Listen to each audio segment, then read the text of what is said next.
আপনার প্রিয় পাত্র বলে ওকে আপনি কত কিছু দেন, কখনো গলার হার, কখনো টাকা, আবার কখনো এত বড় জমি। কিন্তু আমাকে তো কোনোদিন 1 ছটাকও জমি দান করেননি আপনি। তবে এমন একটা জমি পেলে দেখিয়ে দিতাম চাষ করা কাকে বলে। আর এমন একটা জমি পেলে চাষ করে দেখিয়ে দিতে পারবে? শুধু দেখানো কি বলছেন, এমন ফসল ফলাবো যে সকলে একেবারে টেরা হয়ে যাবে। নিজের হাতে চাষ করতে হবে কিন্তু। মহারাজ, আজ আমি মন্ত্রী হলেও আসলে আমি চাষির ছেলে, তাই চাষবাস আমার নখদর্পণ। মহারাজ, আমি শুধু নিজের কেরামতি দেখাবার একটা সুযোগ করে দেখাতে পারলে পাকাপাকি ভাবে এই জমির মালিক হবে তুমি। মহারাজ, না গোপাল না, এখন আমার মনে হচ্ছে আমি বুঝি সত্যি সত্যি বাঁদরের গলায় মুক্তোর মাল। যাবো গো, তার আবার সর্বনাশ করে জমি হাতালে গো। আবার বাজে কথা। শোনো, বুদ্ধির জোরে গোপালের কাছ থেকে এই জমি আমি কেড়ে নিয়েছি। গোপালের কাছ থেকে কেড়ে নিয়ে মহারাজ আমায় দিয়ে দিয়েছেন। বলছো কি মহারাজ তোমাকে জমি দান করেছেন? তবে এবার এত চাষ করব যে টাকায় টাকায় আমাদের সংসার ভরে যাবে। সোনার গয়নায় গা ভরে যাবে তোমার। সত্যি? সত্যি সত্যি সত্যি। তাহলে তাহলে এটা রাখো। আংটি, এটা কোথা থেকে এলো? সংসার খরচ বাঁচিয়ে বানিয়েছি।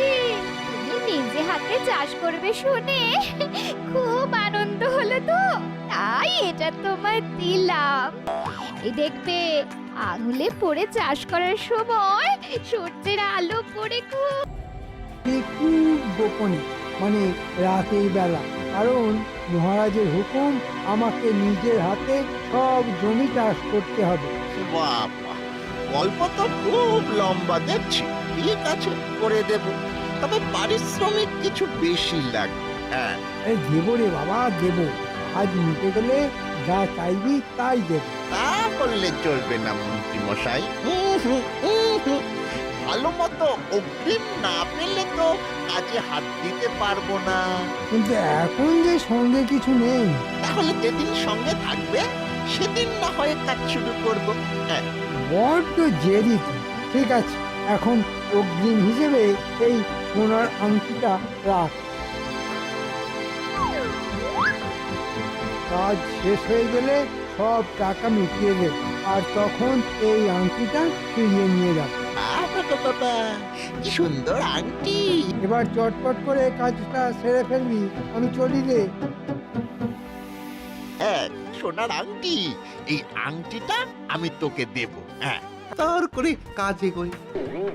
তুই তো জানিস না, কাজ হয়ে যাবার পর মন্ত্রী মশাই তোর আঙ্গুল থেকে এই আংটি খুলে নেবে।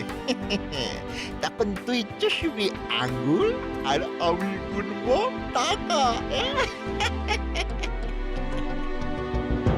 মন্ত্রী মশাই তো আর জানে না আমি আমার বদলে তোকে দিয়ে কাজটা করাচ্ছিলাম। এখন জানতে পারলে আমাকে তো কচুকাটা করে ছাড়বে। হ্যাঁ, এখন সবটা জলের মতো পরিষ্কার হয়ে গেল আমার কাছে। রাতের বেলা মন্ত্রীমশাই অন্য কাউকে দিয়ে জমির মাটি কুপিয়ে নিয়েছিল না, কাল আরো ভোরে এসে ওত পেতে বসে থাকতে হবে। মালিক হব আমি। আজ রাতে ওই জমির ধারে যেতে হবে। ব্যাস, তাহলে তো যা সর্বনাশ হওয়ার হয়ে গেছে। মানে মানে মানে কোদাল চালানোর সময় আঙুল থেকে আংটি খুলে খুব করে জমিতে পড়ে গেছে। তাহলে কি হবে? কি আর হবে, আংটি না পেলে মন্ত্রী মশাই যে আমার মুন্ডু কচকচ করে চিবিয়ে খাবে হতভাগা।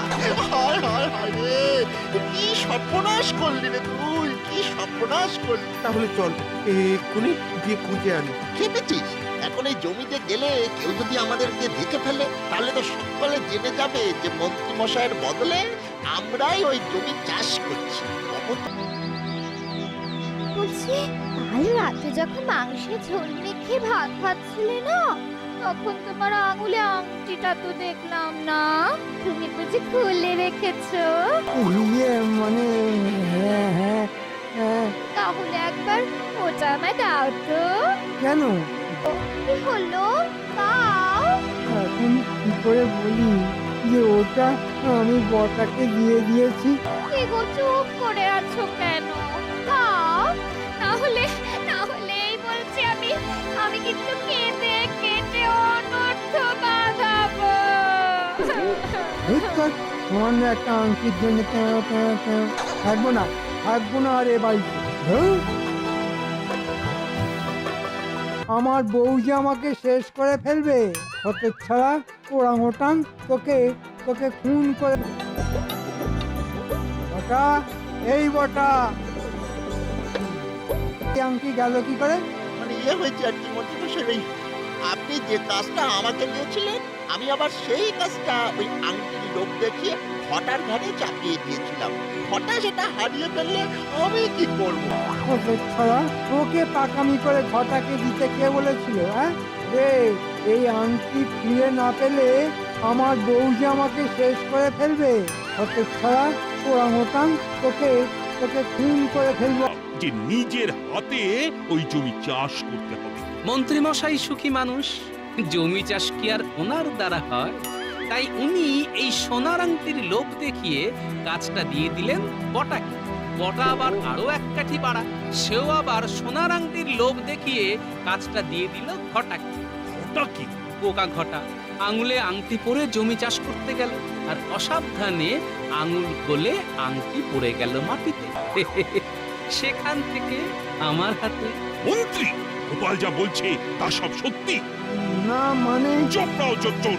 আমি তোমাকে নিজের হাতে জমি চাষ করতে বলেছিলাম, কিন্তু তুমি তা না করে, আরে মানে আমার সঙ্গে ছলনা করে অন্যের ঘাড়ে দায় চাপিয়েছিলে। এবারের মতো ক্ষমা করে দিন মহারাজ, এবারের মতো ক্ষমা করে দিন।